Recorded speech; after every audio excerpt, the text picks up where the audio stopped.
Hey, what's happening, guys? What's going on? You guys have tuned into Rules for Rebels. Today is Wednesday, December 28th, 2022, just a couple days away from the new year here.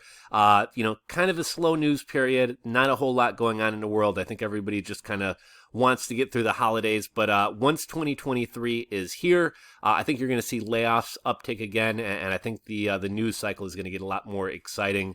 2023 is set to be a wild ride. Stock markets are going to continue seeing lower highs and lower lows. Crypto, I think, is going to continue slowly trending downwards. I wouldn't be surprised if we see I kind of expect to see a $12,000 Bitcoin. I wouldn't be shocked if we see an $8,000 Bitcoin. For those of you guys into crypto, check out my buddy Brian Phobos' channel. He recently put out another video.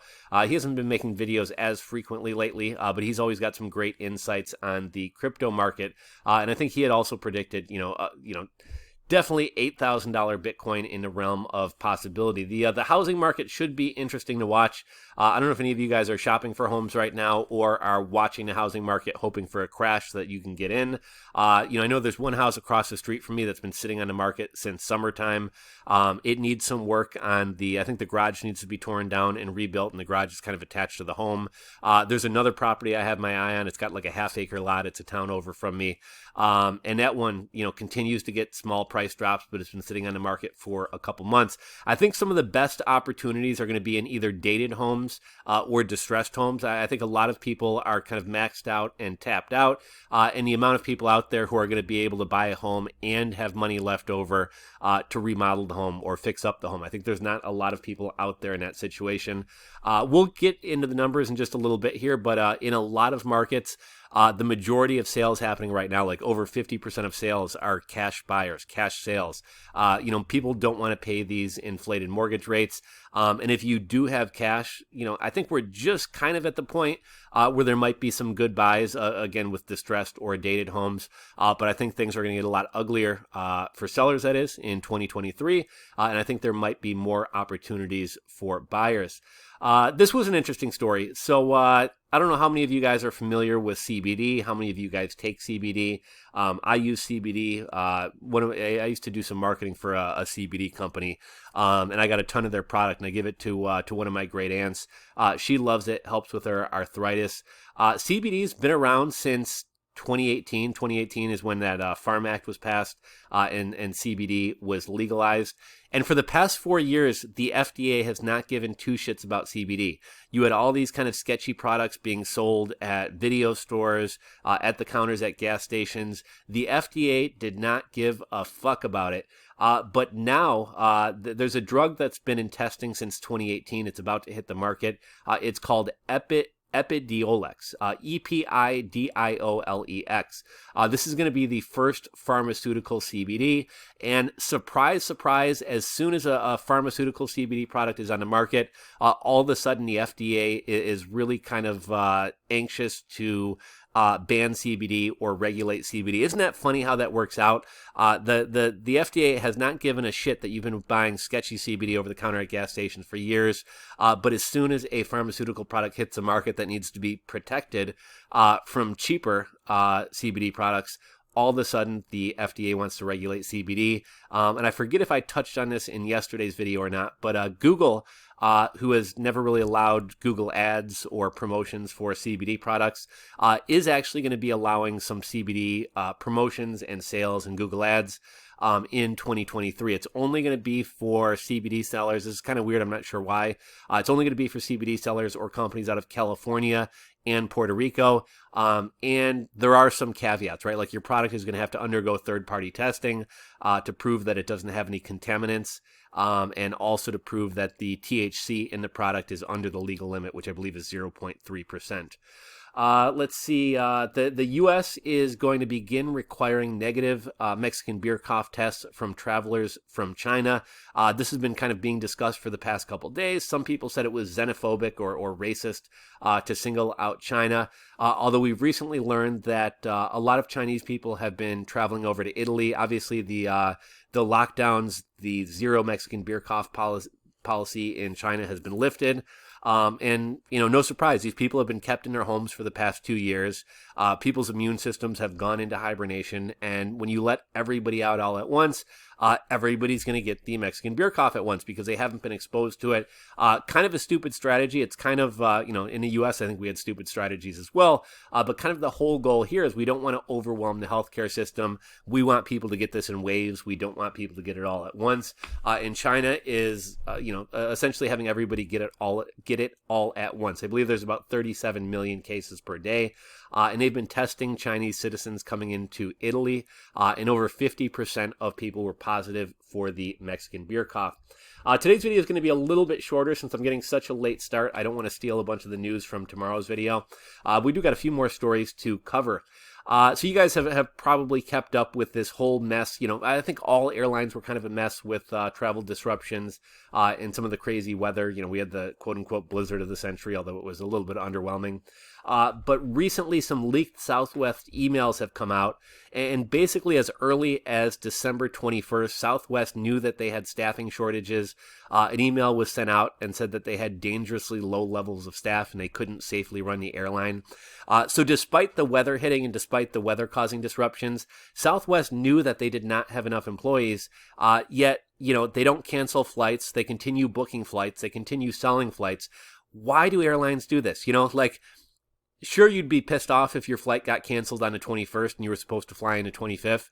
But isn't it at least better knowing 4 days in advance that your flight has been canceled, as opposed to getting at the airport and then being stuck in the airport for 18 hours to only then find out that your flight has been canceled? A lot of people are pissed off at Southwest.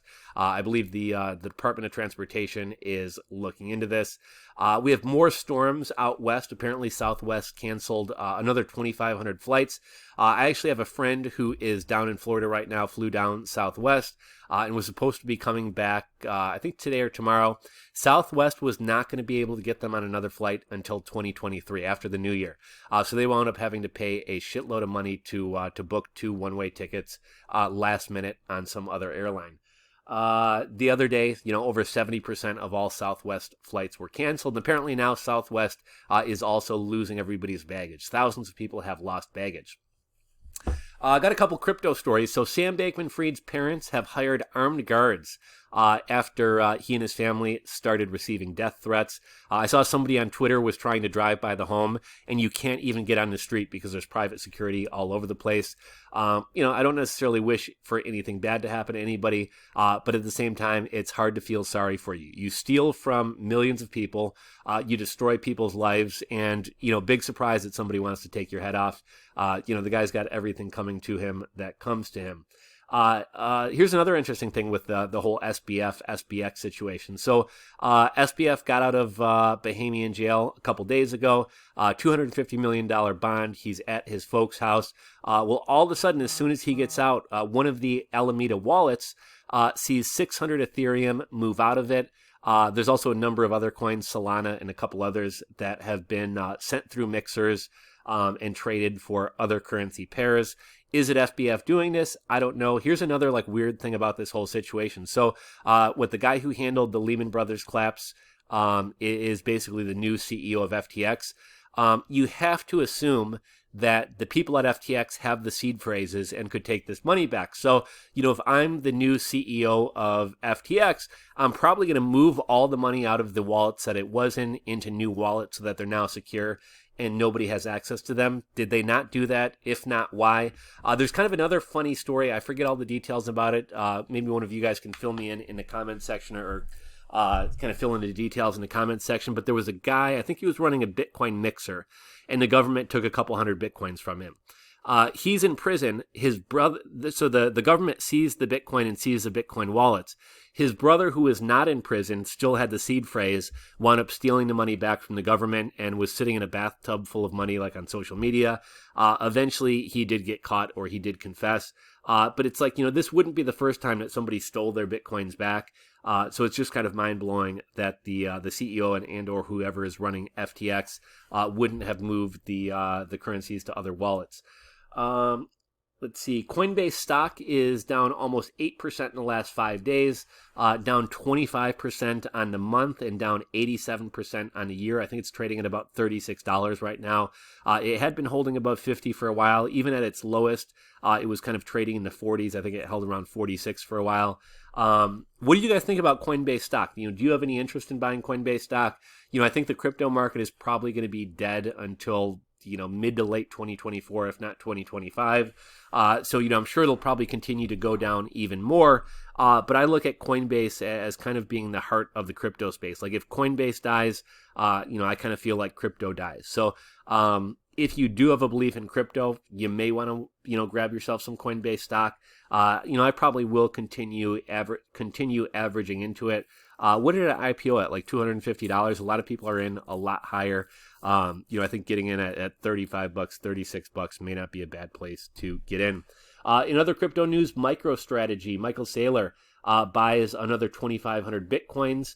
And this is kind of a sad story. The Shiba Inu who rose to fame and inspired Dogecoin in 2013 has been diagnosed with leukemia and liver disease. I don't think I had this in my notes to talk about in today's video, but this is kind of a sad thing as well. I've been seeing a flurry of articles about how a lot of people are giving up their pets. They're blaming inflation. They can't afford the vet fees. They can't afford the food for the dogs. They can't afford to care for their dogs and cats and other animals that they've adopted over the past couple of years. During the Mexican beer cough, a lot of people were bored at home.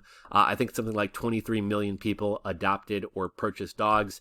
And now a lot of people are having to get rid of their dogs. That's really sad to me. Maybe some people got them on a whim and didn't really care that much about them. But for, most people and for myself, and I imagine a lot of you guys, your dog is like a part of your family. For you to get rid of your dog, things have to be pretty bad. When I started seeing these articles, it reminded me of a documentary I saw a while back. I love watching documentaries, and I'd watched some documentary about childhood poverty in America. And it's really sad seeing kids struggle, going to bed hungry, not having enough food to eat, getting made fun of because they don't have nice clothes, kind of moving back and forth between short-term motels and homeless shelters.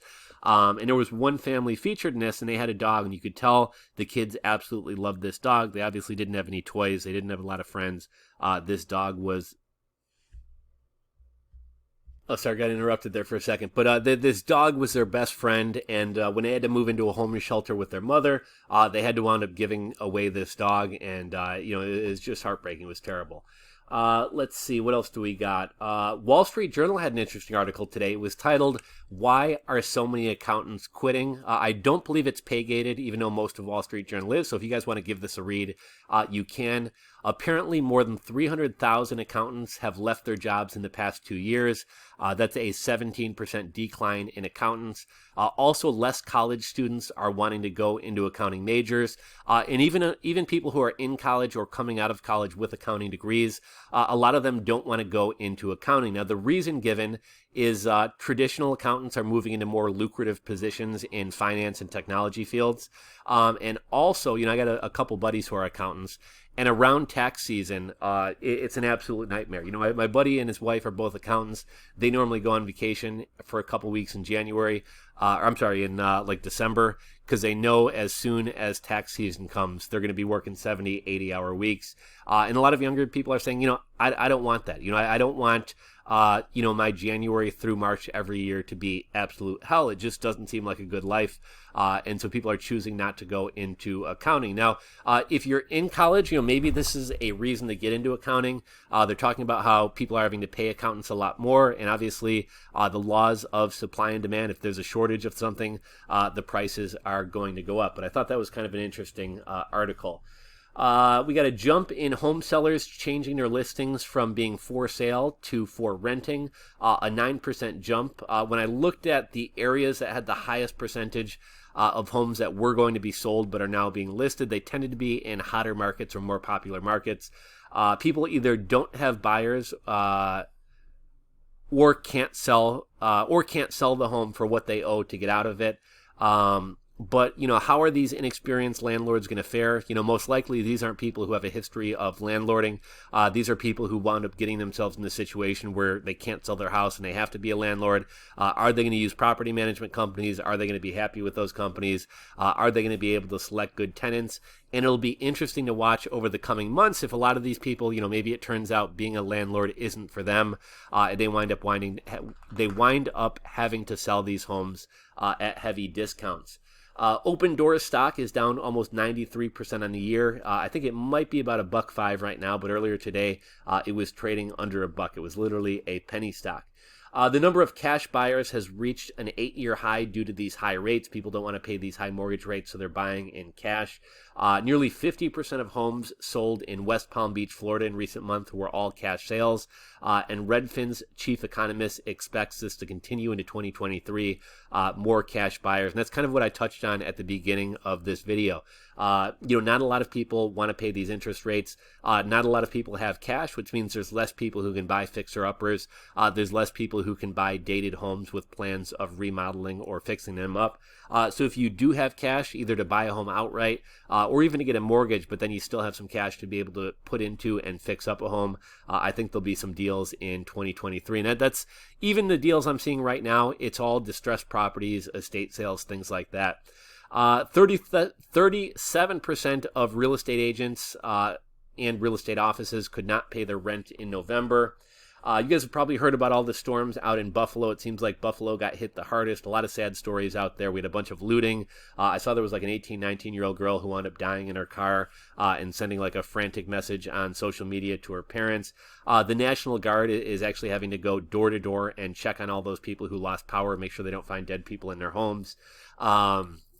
They actually, I believe they still have a driving ban. You're not allowed to go out and drive. The looting of the stores continue.